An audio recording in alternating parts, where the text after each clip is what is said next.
Hey you guys, welcome back to my channel. Let's make some chocolate covered apples. Okay, these are so easy and so delicious. So I'm starting off with some red apples. You can use whatever apples you want. I have some white chocolate wafers or white wafers or whatever. Also some Oreos, and now I'm going to use my Pyrex jar to put those in the microwave to melt them, and then I'm going to wash and dry my apples, and then also I have some apple sticks. Now you want to make sure that you dry the middle. I pulled the sticks out previously, but dry the middle where the sticks is going in at, and just go ahead and press it in. Now it may squirt a little juice out, and if that happens, just make sure you dry it up before you dip these in the chocolate, because any liquid that goes in a chocolate besides the chocolate or any type of oil, I use some coconut oil to make my chocolate, will seize. Okay, it'll make the chocolate seize up. So this is how they look once you put the apple sticks in there. You guys, you can also use straws. There's another video somewhere on my channel where I use straws instead of apple sticks. And then also you can put straws over these apple sticks if you are making some that are decorative for a certain theme. You can also use whatever color wafers that you want to use as well.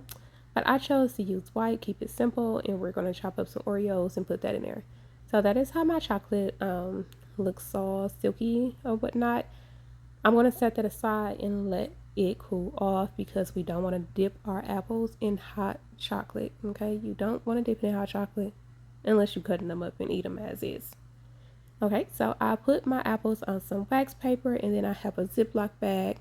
I'm going to take some cookies, and I'm going to take the cream out the middle and put the cookies in a bag. Now another option that you could do is to get a food processor, put the cookies in there with it, with the cream in there. I have done this on numerous occasions, and just blend it up, and it's gonna blend into a nice crumble. But I ain't got time to be taking stuff out because I got so many gadgets on my counter already. Like, I'm obsessed with kitchen gadgets. Alright, so I'm going to go ahead and scrape the cream off of these Oreo cookies and then drop them into my Ziploc bag so that I can use the back of my measuring cup to go ahead and chop them up and chop them down. So, just a little bit of a story time while I'm doing that. So you guys, I am currently on a healing journey. And the worst part of the healing journey is when stuff happens in the process. So I am on a healing journey from being manipulated. I have never been so manipulated in my life. And I am not afraid to say that. So manipulated in my life. I literally had to get back to the point of saying, who is Jasmine? Who are you? And figure out who I am. And once I did that, yeah, back to me, back to my children, and it's peaceful on this side. I can honestly say that it's peaceful. It's peaceful. All right, so I'm going to take my apples and go ahead and dip them into the chocolate, you guys.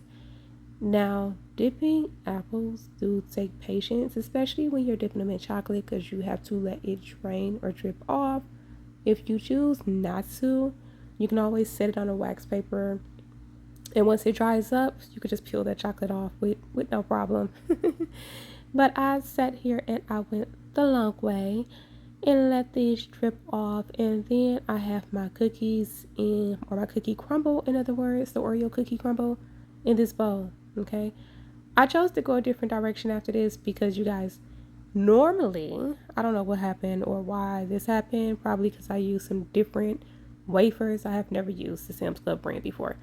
But I dipped this apple, dipped it in the crumble, the cookie crumble, and then all the cookie crumble decided to start sliding off the apple. But I'll fix that later. I even tried to put like a piece of the cookies and cream Hershey's chocolate on there.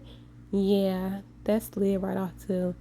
So I'm like, okay, I'm gonna let this dry and I'm gonna fix it later. I am not dipping no more of my apples in this cookie crumble. So I'm just gonna dip the rest of these apples, and then I am going to go ahead and set them on this wax paper.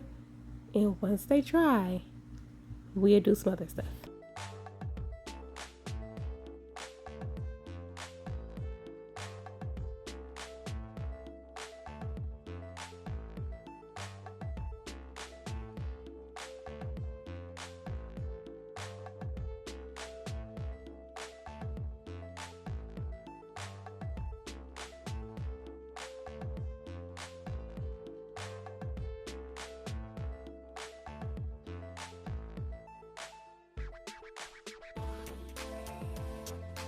Okay, you guys, so now that all the apples are dipped in chocolate and they are drying, I am going to go ahead and use the excess chocolate that I have to go ahead and pour inside of the Ziploc bag.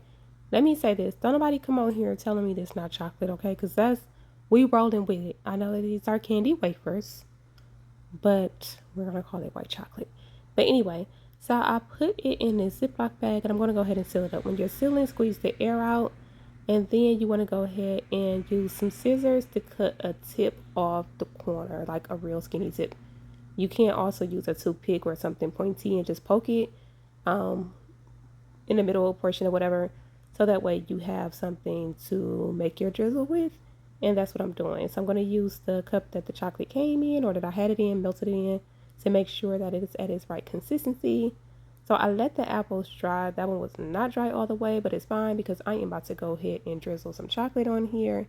And then I'm going to press some of the cookies that I crumbled up on here as well. So that way these are going to stick.